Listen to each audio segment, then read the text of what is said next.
सरस्वती जी और उनकी बहू रश्मि के बीच एक दिन बहस छिड़ जाती है।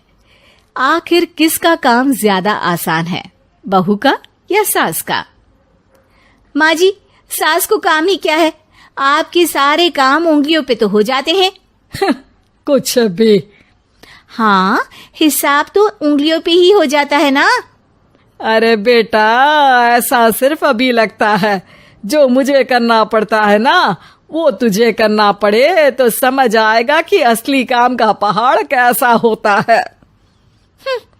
ठेले बराबर वजन भी नहीं है आपके काम में, और बात पहाड़ों के वजन की कर रही हैं आप। तू ऐसा करती ही क्या है घर में बेटा, ये तो बता मुझे। मैं थोड़ी ना कुछ करती हूँ, सब जादू से हो रहा है इस घर में। अरे एक दिन मेरा काम करोगी तो समझ आएगा। Okay okay, shut up. कल से मैं घर के काम करूंगी और तू मेरी जगह हर चीज का हिसाब रखना, ठीक है? ठीक है, ये भी कर लेते हैं। ये सास बहू की डील के बारे में रश्मि के पति अमन को नहीं पता था और ना ही अमन के पिताजी सुरेश जी को। पर गेहूं के साथ साथ जैसे घुन भी पिस जाता है, ये दोनों भी पिसने वाले थे। सुबह अमन उठकर रेडी होता है ऑफिस जाने के लिए, तो पता है उसके कपड़े नहीं निकले हुए हैं। अरे रश्मि, तुमने मेरे कपड़े नहीं निकाले? अपनी माँ से पूछो ना, उन्हीं का काम है ये। अमन अपनी माँ के पास जाता है। अब मेरे कपड़े आज आप देने वाले हो क्या माँ?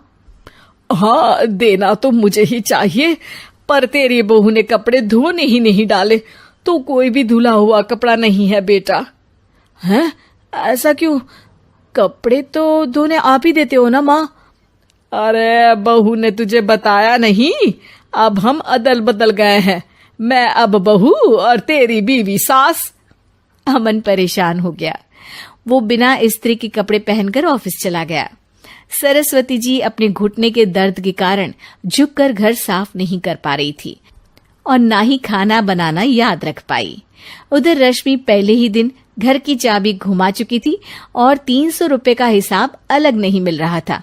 पर दोनों का ही घमंड कैलाश पर्वत से भी बड़ा था और दोनों ही खेमे एक दूसरे की बात मानने को बिल्कुल तैयार नहीं थे। शाम को जब सुरेश जी और अमन खाना खाने बैठते हैं तो सरस्वती जी उनके सामने गाजर और पपीते लाकर रख देती हैं। अरे माँ, ये क्या है? ख्याली पुलाव के साथ सलाद। माँ जी खाना बनाना भूल गई लगता है।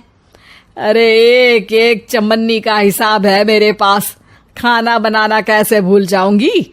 ये तो मैंने पढ़ा था कि फल फ्रूट खाने से सेहत अच्छी रहती है, इसीलिए ये ले, एक फल खा ले। रात को सुरेश जी और अमन अपनी मीटिंग बिठाते हैं अकेले में।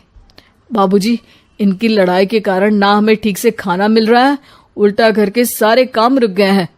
हाँ बेटा, 2 भैंसों की लड़ाई में बेचारे खेत के पौधों का भी नुकसान हो रहा है।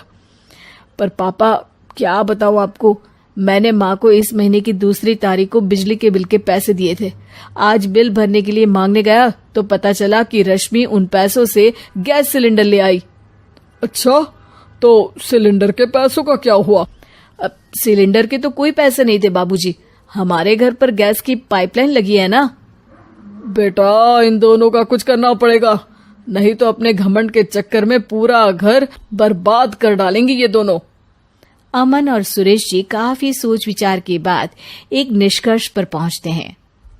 रात ही को दोनों अपनी पत्नियों की अलमारी से नई साड़ी निकालते हैं और सुबह जब रश्मि और सरस्वती जी उठते हैं तो देखते हैं कि दोनों पति साड़ी पहनकर चढ़ाव पर सब्जियां काट रहे हैं। अरे ये सब क्या हो रहा है? क्या हो रहा है मतलब? आप दोनों अदल बदल हो सकते हो तो हम क्यों नहीं? अरे क्या मतलब? नहीं नहीं, मेरी भी बचपन से किसी की बहू बनने की इच्छा थी, तो आज से सरस्वती तुम बड़ी बहू, मैं मिडल बहू और अमन छोटी बहू। अरे लेकिन सब घर पर बैठ जाएंगे तो कमाएगा कौन? ये घर कैसे चलेगा? अब वो तो भैया या बाकी लोग जाने, अब हमने भी अदल बदल कर ही लिया है तो कुछ नहीं हो सकता। रश्मि और सरस्वती जी को समझ में आ जाता है कि उन दोनों की आपस की डील की वजह से इन दोनों को बहुत तकलीफ हो रही है और उनके ईगो ने दूसरों को कितनी यातनाएं दी है। अब असल में माँ जी आप सही थी, सास बनना बहुत मुश्किल है। अरे हाँ बेटा, और तू भी, मुझसे तो नहीं हो पाया सब घर के काम, वापस बदल ले क्या? हाँ हाँ बिल्कुल माँ जी, और अब आप दोनों भी बदल लीजिए, कोई आ गया तो आप दोनों को देखकर क्या सोचेगा। अच्छा है, आप दोनों के समझ में ये बात तो आई, मैं फटाक से कपड़े बदल लेता हूँ। अरे रुक जा बेटा, एक फोटो ले लेती हूँ तेरी, मेरी बेटी होती तो तेरे जैसी ही दिखती साड़ी में। और मेरा फोटो नहीं लोगी?